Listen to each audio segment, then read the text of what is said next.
మనం పుట్టింది మొదలు ఇప్పటి వరకు కూడా మన బుద్ధి సన్మార్గంలో నడుచుకుంటూ వెళ్తుందంటే దానికి కారణం మన తల్లిదండ్రులు.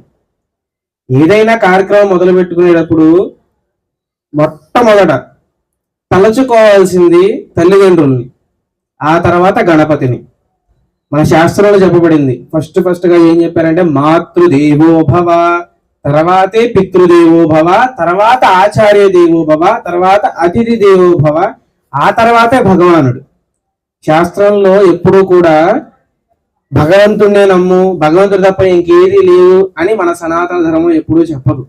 సనాతన ధర్మం చెప్పేది మొట్టమొదటి గురువు, తల్లి గర్భంలో నుంచే మనం వచ్చాం.